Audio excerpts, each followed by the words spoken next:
Kami percaya kedatangan kami siang hari ini termasuk dalam rencana-Mu yang detail untuk menyempurnakan kami. Karena itu kami yakin Kau punya alasan kenapa kami datang, kami hadir tempat ini.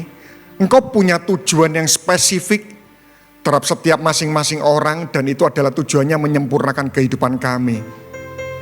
Karena itu hamba-Mu minta urapan dan anugerah, kemampuan untuk hamba-Mu ini bisa menyampaikan kebenaran firman-Mu. Dan salah satu bentuk manifestasi anugerah yang hamba-Mu minta adalah firman ini bukan hanya sekedar diinformasikan, tapi firman ini mampu diimpartasikan. Dan kami diberi kekuatan, kami diberi kemampuan untuk kami melakukan. Dan kami juga diberi kasih karunia, di mana kami akan mengalami setiap janji Tuhan. Kami berdoa Tuhan, hanya bermodalkan tekad, semangat, upaya, keringat tidak mencukupi untuk kami bisa konsisten hidup melakukan kebenaran firman-Mu. Tidak bisa. Jika seandainya kami bisa melakukan firman-Mu, itu karena janji-Mu bahwa Engkau memberikan Roh Kudus untuk menolong kami. Karena itu Roh Kudus, tolong kami di tengah-tengah semua ketidaksempurnaan, ketidakkonsistenan yang kami miliki. Engkau tambahkan kepada kami kekuatan, sehingga kedatangan kami siang hari ini itu benar-benar memberikan dampak yang sangat signifikan untuk perjalanan kehidupan kami di muka bumi ini, dan untuk kerajaan-Mu semakin dipermuliakan melalui kehadiran kami. Terima kasih, kami siap, kami siap, kami antusias. Hanya di dalam nama Tuhan Yesus Kristus, dan kita semua sama-sama berkata, amin, shalom, Bapak, Ibu semuanya ya. Benar, saya baru sadar tadi waktu datang, hari ini Valentine. Saya baru sadar karena bisa dikatakan kami tidak pernah merayakan Valentine saya sama istri saya. Kenapa? Bukan karena Valentine dilarang atau tidak, bukan. Karena 6 hari lagi kami anniversary, Bapak Ibu. Ya, jadi karena itu kenapa cuma selisih 6 hari ya. Jadi biar lebih menghemat ongkos gitu ya. 3 minggu yang lalu pada waktu saya dikontak untuk melayani di tempat ini, saya sudah dikejar tema, Bapak Ibu ya. Saya sudah dikejar tema. Ya, waktu itu saya minta apakah bisa saya coba undur, bahkan kalau boleh, kalau memungkinkan, karena saya biasanya persiapan tema itu H-2 hari, Bapak. H-1, H-2 hari, karena ada beberapa urutan yang harus saya persiapkan. Tetapi ternyata memang diharapkan tema itu harus muncul. Akhirnya waktu itu pas pagi saya perenungan tentang masalah kekayaan, dan akhirnya karena itu sudah sangat genting sekali ya, saya mendengar sangat genting sekali, Pak, ini harus dibuat flyer. Akhirnya saya berikan judul hari ini adalah orang kaya yang pintar tapi bodoh. Mari kita lihat Lukas 12, Bapak Ibu semuanya. Ya, saya percaya kita semua di sini, ini dari lagu-lagunya saja kita semuanya ini ingin diberkati Tuhan. Yang setuju sama-sama kata amin. Ya, siapa yang di sini ingin kaya? Tidak ada, luar biasa radikal semua di tempat ini. Saudara ingin kaya pastikan ya. Nah, tapi saya merenungkan ya, kalau saudara ngelihat perikopnya Lukas 12 ayat 13, itu judulnya orang kaya yang bodoh. Tapi waktu saya renungkan perikop ini lebih jauh, ternyata orang kaya ini tidak bodoh-bodoh amat loh, tidak. Dia punya kepintaran. Ya, tetapi karena sekali lagi Tuhan mengatakan dia adalah orang kaya yang bodoh, karena itu kenapa saya tambahkan orang kaya yang pintar. Nanti saya tunjukkan kepintarannya di mana, tapi bodoh. Mari kita lihat Lukas 12 ayat 13. Ya, Lukas 12 ayat 13. Kalau memungkinkan boleh timer dinyalakan, karena otot terkuat dalam tubuh saya adalah otot bibir. Ya, jadi saya bisa sesi 1,5 jam, tapi saya mendengar 12 kurang 10 katanya harus sudah selesai karena ada acara lain. Nah, Lukas 12 ayat 13. Ya.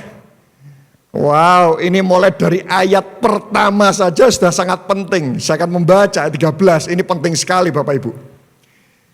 Seorang dari orang banyak itu berkata kepada Yesus, "Guru, katakanlah kepada saudaraku supaya ia berbagi warisan dengan aku." Berarti orang ini dia mengalami saudaranya diberi warisan, dia tidak diberi warisan. Bapak Ibu setuju dengan hal ini? Berarti orang ini sedang mengalami perasaan apa Bapak Ibu? Sedang mengalami perasaan apa? Iri. Setuju ya? Waktu saya merenungkan hal ini, tiba-tiba Tuhan beri pengertian seperti ini. Hati-hati dengan iri. Semua perikop tentang kekayaan, ya, nanti saya akan tunjukkan kebodohan orang kaya ini. Itu ternyata latar belakangnya, itu dimulai dari ayat 13, yaitu iri, sama-sama kata iri. Nah, saya merenungkan, dari 5 manifestasi cintakan uang, seingat saya pernah menyampaikan tentang 5 manifestasi cintakan uang. Dari 5 manifestasi, dari 5 dosa cintakan uang, satu-satunya dosa yang ada pada diri manusia semenjak kecil, itu hanyalah iri hati. Saya tunjukkan, ada 5 manifestasi dosa cintakan uang. Yang pertama, membedakan orang berdasarkan kekayaan. Ya, pilih-pilih. Kalau kaya, sahabat. Kalau miskin, rugi. Gitu kan ya. Membedakan, hati-hati. Gereja Tuhan tidak boleh melakukan seperti itu. Ya, membedakan orang berdasarkan status sosial atau kekayaan. Kira-kira anak kecil pilih-pilih enggak? Anak kecil, anak usia 2 tahun, 3 tahun? Tidak. Anak kecil itu berteman dengan siapapun, Bapak. Ya, membedakan orang berdasarkan kekayaan. Tidak anak kecil. Kikir, manifestasi kedua, cintakan uang.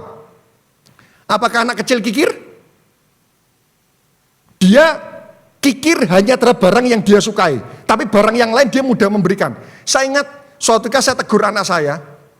Ya, anak saya itu setiap kali ke sekolah, itu saya bawain pulpen 3, 4, waktu itu masih usia kelas 2 SD. Pulang selalu habis. Saya bingung. Saya belikan 1 lusin, tidak sampai seminggu habis 1 lusin. Saya tanya, ini penamu, ini diapakan aja? Ternyata dibagi-bagi. Saya bilang, nanti papa lama-lama enggak bisa makan.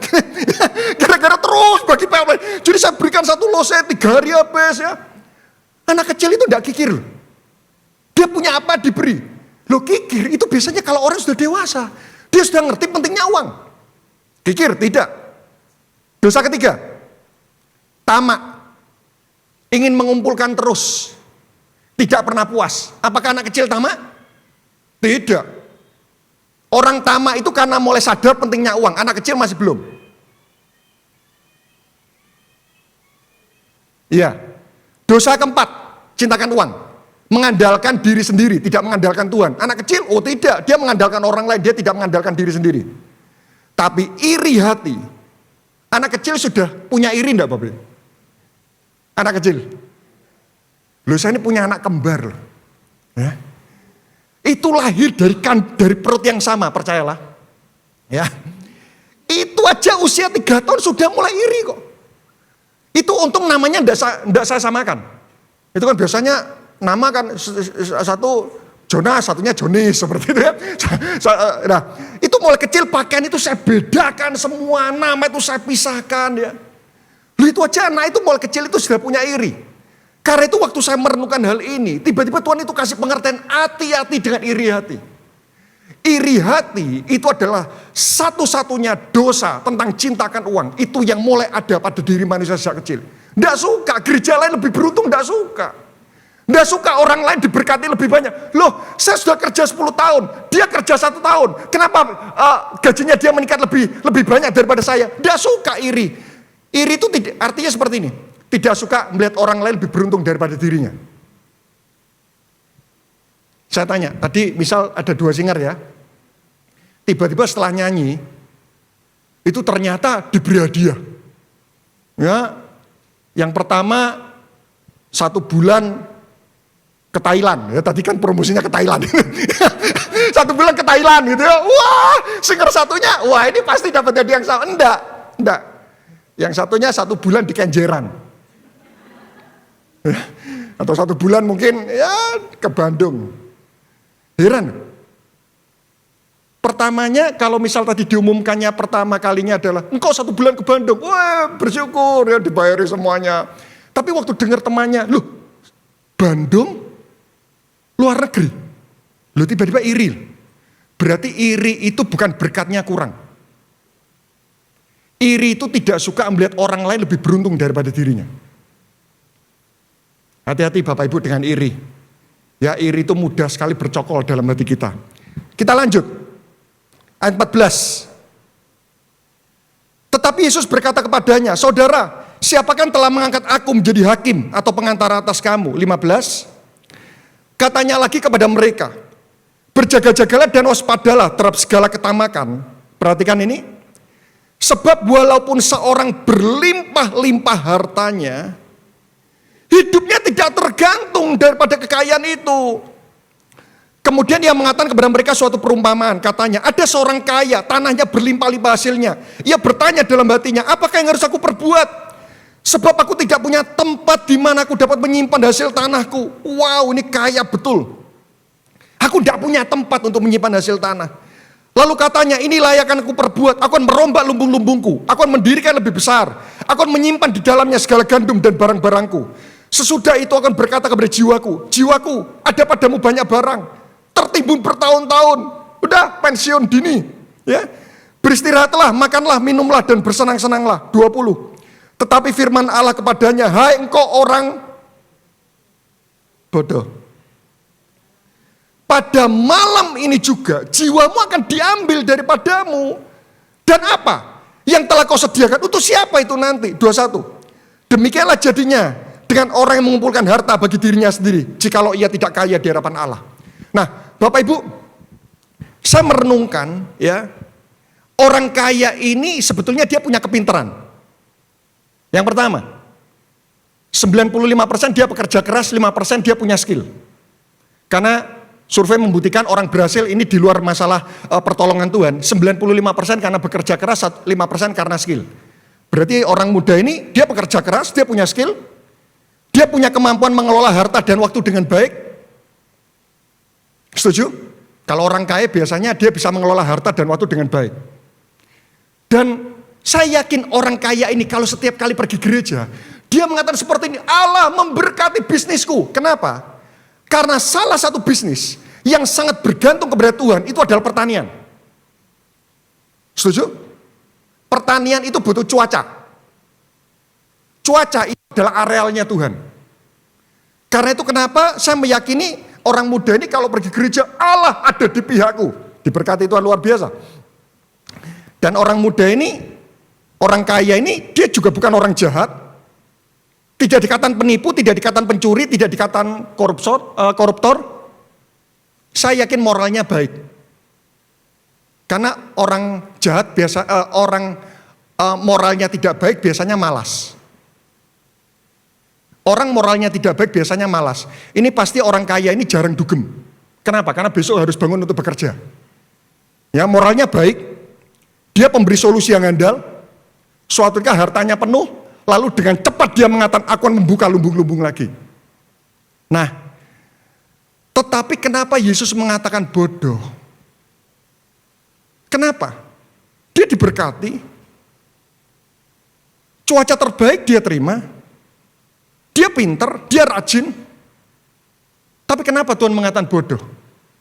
Karena orang kaya ini, dia pintar dalam hal duniawi, tapi bodoh dalam hal surgawi.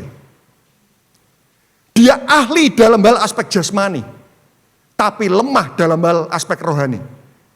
Saya bertanya, setuju enggak? Prinsip investasi mengatakan, investasilah pada sesuatu hal yang value-nya semakin lama semakin naik. Setuju Bapak Ibu? Kalau misal kita punya 2 rumah, dua-duanya harus dirawat, karena warisan orang tua. Yang satu berada di kawasan elit, harganya semakin naik. Yang satu, harga rumahnya pasti semakin turun. Kira-kira kita akan investasi, fokus investasi yang mana? Yang pertama atau yang kedua? Yang pertama ya. Kita paham prinsip ini. Sadarkah kita? Manusia lahiriah semakin lama semakin merosot. Manusia batiniah semakin dibarui hari ke hari. Berarti kalau kita bicara prinsip investasi, investasi itu harusnya menjadi fokus investasi.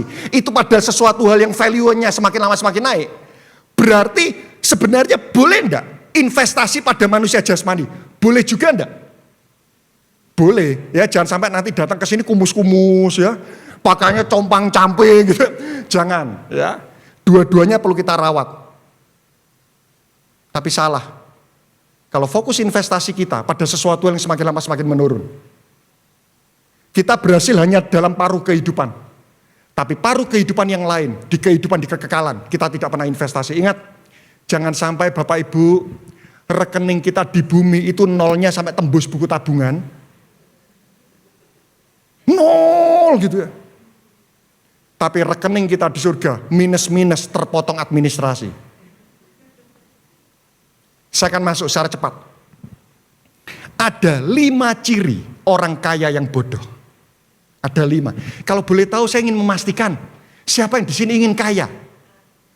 Tidak ada angkat tangan. Kenapa? Karena kami sudah kaya, Pak. Puji Tuhan. Ya. Kalau Bapak Ibu memahami 5 ini, berarti mulai setelah ini doa-doa terkait dengan kekayaan harus punya bau 5 ini. Karena ada begitu banyak lagu-lagu yang minta kekayaan dan minta diberkati tapi tidak punya unsur 5-5-nya ini. Ya, yang pertama, kita lihat ayat 15, Lukas 12 ayat 15. 5 ciri orang kaya yang bodoh.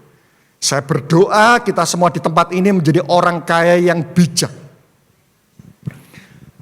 Lukas 12 ayat 15, katanya lagi kepada mereka, berjaga-jagalah dan waspadalah terhadap segala ketamakan.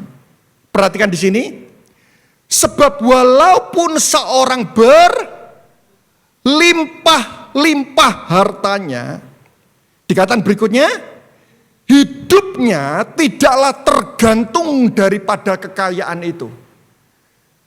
Garis bawahi kata-kata hidupnya tidak tergantung daripada kekayaan itu. Catat poin yang pertama. Apa itu ciri orang kaya yang bodoh yang pertama? Orang kaya yang menggantungkan hidup pada kekayaannya. Saya yakin Bapak Ibu waktu dengar prinsip ini, Bapak Ibu mengatakan, kami sudah tahu Pak, kami sudah tahu Pak. Oh, saya yakin sekali. Tapi sampai satu titik waktu saya merenungkan ayat ini, saya ingin tahu, Tuhan, salahnya di mana sih bergantung pada kekayaan? Apa dampak terjauh ending dari orang bergantung kepada kekayaan itu apa? Tuhan tunjukkan Pengkhotbah 5:12. Ini ironis Bapak Ibu. Ini dampak terjauh orang menggantungkan hidup pada kekayaan. Di titik awal belum terasa, titik akhir akan terasa.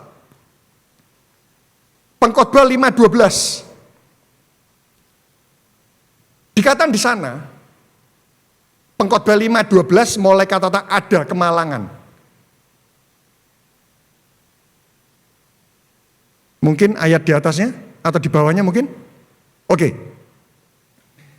Ada kemalangan yang menyedihkan, kulihat di bawah matahari.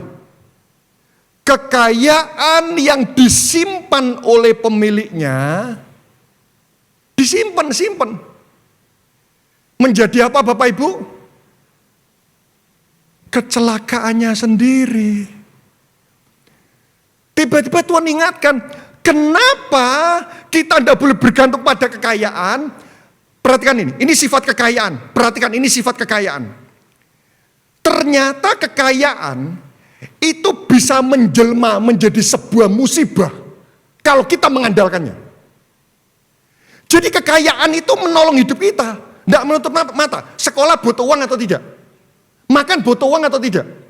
Dana misi itu butuh, pekerjaan misi butuh uang. Tapi heran, uang itu dikatakan seperti ini. Tiba-tiba dia menjelma menjadi sebuah bencana. Kalau kita mengandalkan dia. Saya berikan analogi agar Bapak Ibu mudah membayangkan. Siapa yang di sini punya suami? Tidak punya semua. Luar biasa. Anda radikal sekali Tuhan. Saya minder. Saya tanya. Tolong jawab secara jujur. Boleh enggak suami Anda punya teman wanita? Teman loh Bapak Ibu. Teman kok sensitif sekali sih gitu. Teman loh, saya berteman salah satu teman SMA atau kuliah ya Foni ya. Kuliah. Saya punya teman wanita. Anda harusnya semakin takut kalau saya cuma punya teman pria. Loh, kalau dulu pergi kerjaan pergi luar kota, 2 pria itu aman. Sekarang 2 pria terus keluar kota 1 kamar, itu merinding. Ya, jadi kalau saya pergi luar kota itu ya, kita acara musyawarah nasional kalau 1 kamar dengan pria itu enggak kenal. Itu takut juga. Ya, nah, boleh enggak punya teman wanita? Suami Anda punya teman wanita? Boleh dong. Tolong dong, jangan terlalu eksklusif. Nanti suami Anda punya teman pria saja itu malah jauh lebih mengerikan. Tapi saya tanya, kalau teman wanita itu akhirnya menjadi pribadi yang lebih diandalkan daripada diri Anda, jadi bencana enggak? Itu maksud saya. Loh, kita harus izinkan dong suami kita punya teman wanita. Enggak apa-apa. Itu wanita itu marketing hebat. Punya produk sesuatu, wah langsung sudah. Enggak apa-apa. Tapi kalau sampai teman wanitanya dia, itu menjadi pribadi yang lebih diandalkan daripada diri Anda, itu jadi masalah. Tuhan tidak masalah kita punya uang, yang setuju sama salah kata amin. Tapi waktu uang itu menjadi sesuatu yang kita andalkan, tiba-tiba uang itu bisa menjelma menjadi sebuah bencana dan musibah.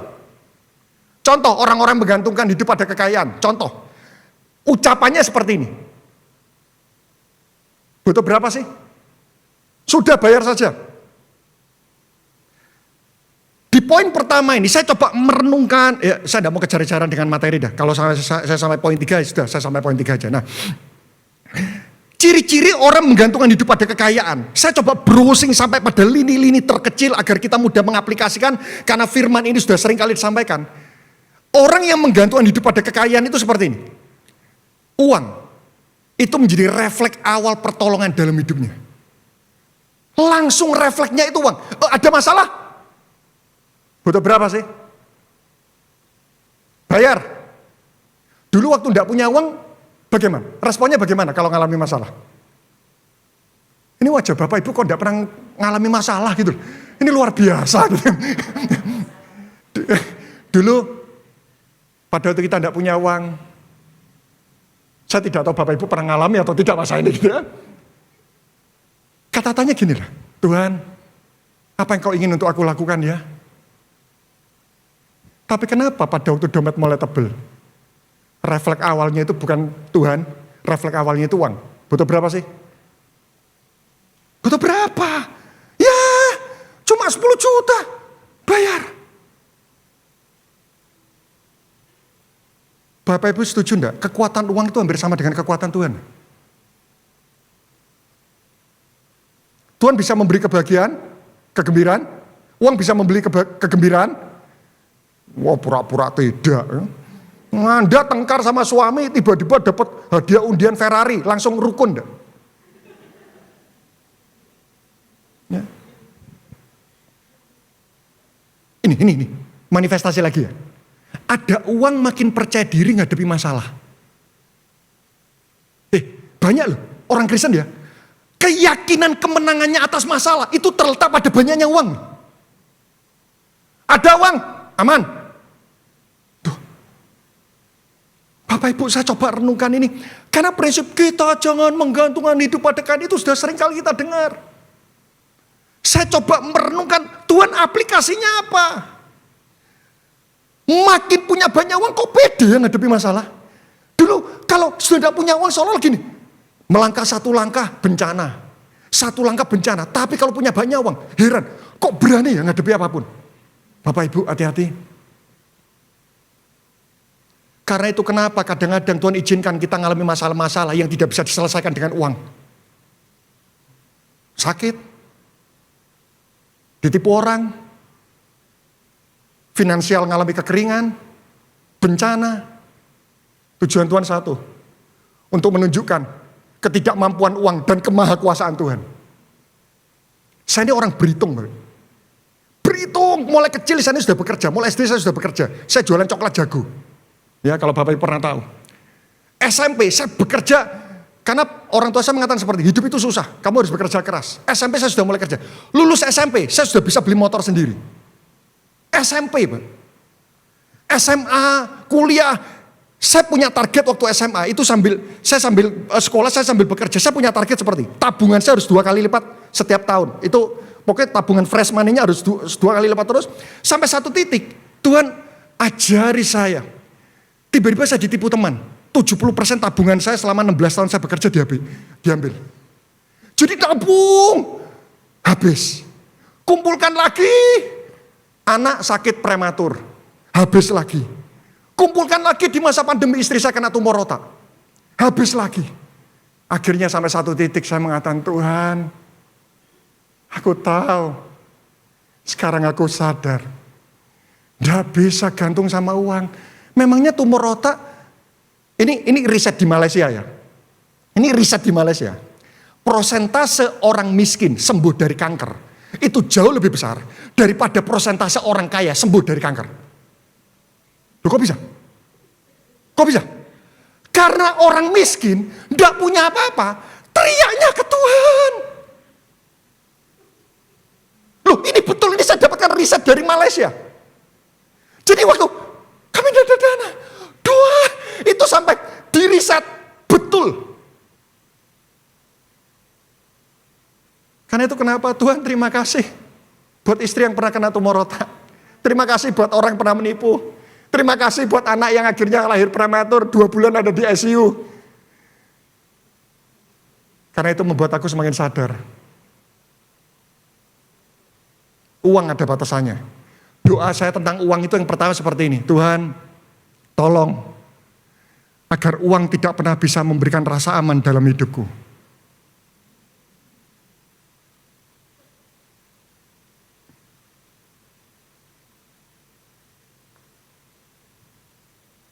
Ini tidak mudah loh. Heran, ini kalau dompetnya full ya, kita ini bisa tenang loh kemana-mana. Betul gak? Betul. Saya doa, benar Tuhan tolong. Agar uang itu tidak bisa memberi rasa aman. Contoh, bukti lagi. Problema finansial, itu adalah problema yang paling mudah mengguncang kehidupan dia. Orang itu kalau udah bergantung sama uang ya, waktu ngadepi masalah finansial, responnya itu gini, pasti Tuhan akan tolong. Kalau orang tidak bergantung kepada uang, heran, pasti Tuhan akan tolong. Tapi kalau orang makin mengandalkan uang, heran, waktu ngadepi masalah finansial, responnya gini, kira-kira Tuhan tolong atau tidak ya? Loh, ini betul, Pak. Saya coba lihat ya, karena itu yang paling diandalkan, digoyang, ragu, Tuhan kira-kira kasih enggak ya? Tapi kalau orang tidak bergantung pada uang, heran, ngadepi masalah finansial, selalu gini, pasti Tuhan tolong. Kenapa kita ini punya keyakinan iman, Tuhan kau pusat andalanku. Ini tidak mudah loh Bapak Ibu. Ayo mulai hari ini, bukan cuma nyanyi lagu doa ya bes saja. Tambahkan dong kalau bisa syair pada lagu itu. Berkatilah aku, tapi tolong agar berkat-berkat keuangan itu tidak pernah bisa memberikan rasa aman. Rasa amanku itu cuma berada pada aku dekat dengan Tuhan. Lu ada lagunya kan? Hanya dekat Allah saja aku merasa, atau lagunya kita ubah, hanya dekat dengan uang.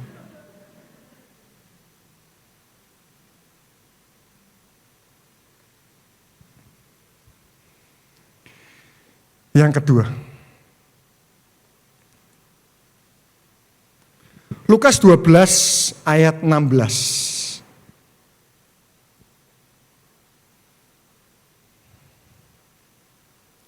Saya belajar mulai hari ini kalau ngadepi masalah itu bukan butuh berapa sih? Tuhan, apa yang kau ingin untuk aku lakukan ya? Refleks awalnya itu harus erangan kepada Tuhan. Lukas 12 ayat 16. Kemudian ia mengatakan kepada mereka suatu perumpamaan, katanya, ada orang kaya, tanah berlimpah-limpah hasilnya. Perhatikan mulai ayat 17 sampai ayat 19. Hitung berapa banyak kata-kata aku. Ya. Lalu katanya, inilah yang akan aku perbuat. Aku akan merombak lumbung-lumbungku, dan aku akan mendirikan yang lebih besar, dan aku akan menyimpan di dalamnya segala gandum dan barang-barangku. Sesudah itu aku akan berkata kepada jiwaku, jiwaku ada padamu banyak barang, tertimbun untuk bertahun-tahun lamanya, beristirahatlah, makanlah, minumlah, dan bersenang-senanglah. Itu coba, saudara nanti pulang ke rumah, saudara hitung berapa banyak kata-kata aku. Saya hitung 13. Tapi tolong jangan diperkuat 13 angka sial. Banyak orang Kristen mudah memaknai sesuatu. Tapi gini, ku, catat. Orang kaya yang bodoh kedua ciri-cirinya. Orang kaya yang hidup hanya untuk menikmati hidupnya sendiri. Aku. Heran, waktu kita masih belum punya apa-apa, kita bilang gini, hidupku bagi Tuhan. Waktu punya apa-apa, bilangnya gini, hidup cuma sekali, harus dinikmati. Betul enggak? Waktu dulu enggak punya apa-apa, wow, siap menyerahkan semua bagi Tuhan. Bagimu Tuhan seluruh hidupku. Waktu enggak punya apa-apa. Waktu punya apa-apa,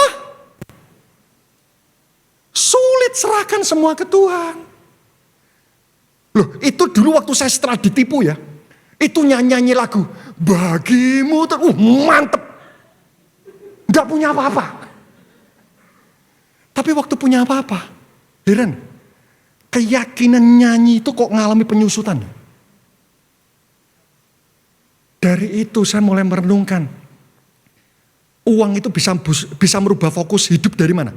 Dari hidupku bagimu menjadi hidupku itu adalah untukku. Uang itu bisa merubah fokus seperti ini.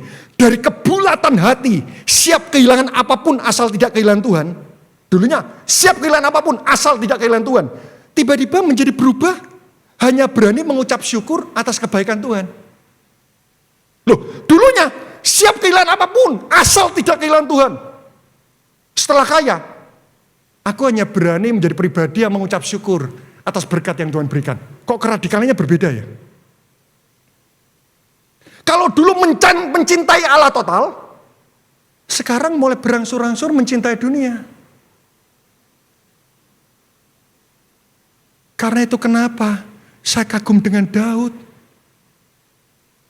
Loh, kalau Daud pengemis, kau boleh ambil apapun asal tidak kehilangan Tuhan, pengemis normal. Daud raja loh. Loh, saya ini baru punya 1 mobil 2 motor. Itu aja kehilangan apapun aja. Itu doanya sudah mulai tidak berani. Karena itu kenapa Tuhan kagum sama Daud. Karena itu kenapa Bapak Ibu, Daud itu berkubang jatuh terus dalam dosa. Bukan jatuh terus. Daud melakukan dosa yang sangat besar.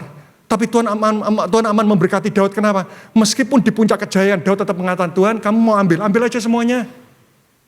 Asalkan aku tidak kehilangan rohmu.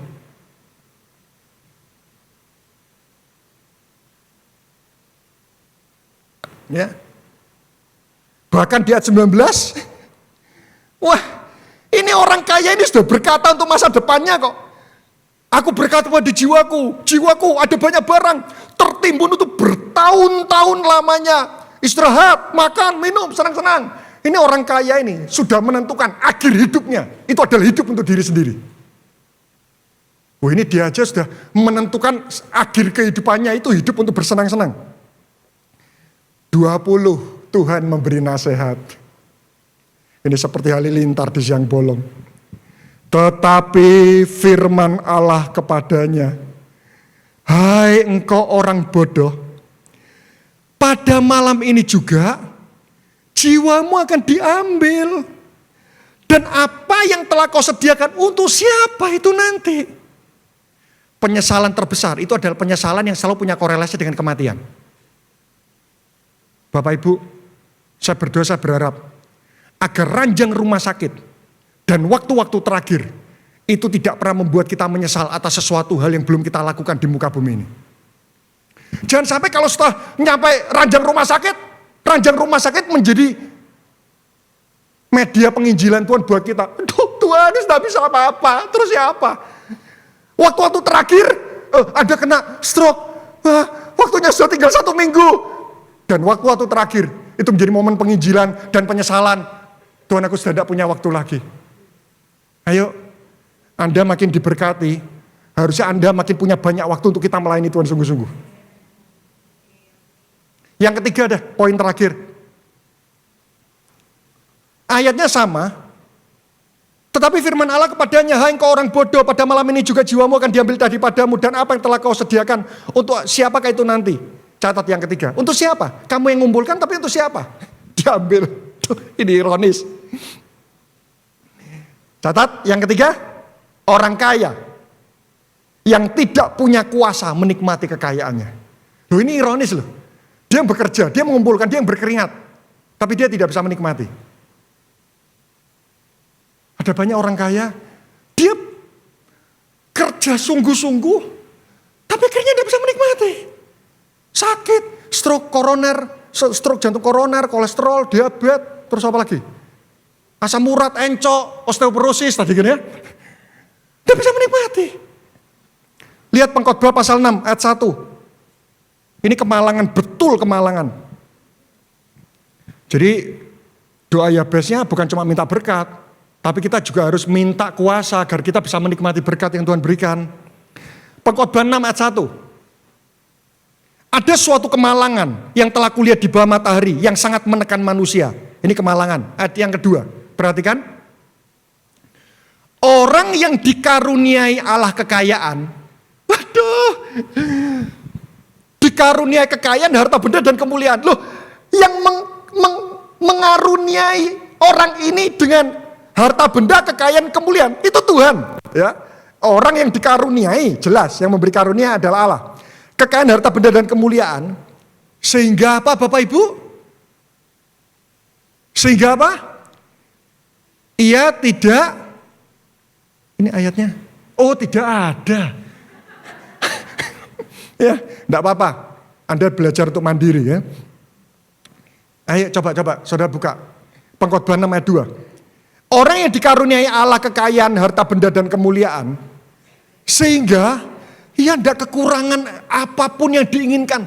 Iki wong iki sugih tenan. Pagi buang air kecil di Taiwan. Siang cuci muka di Hong Kong.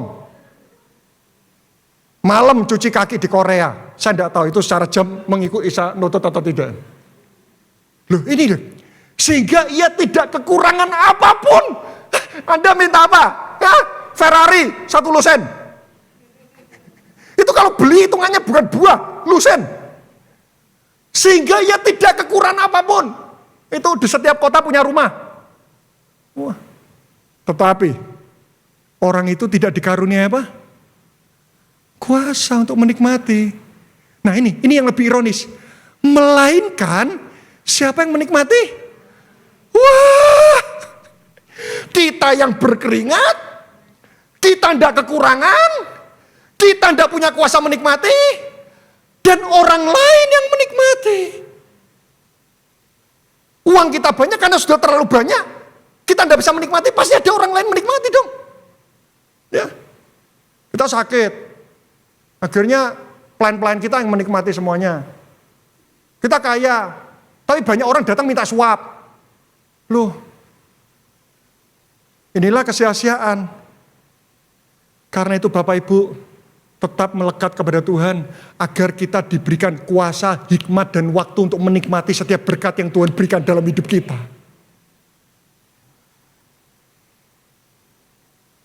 Ya.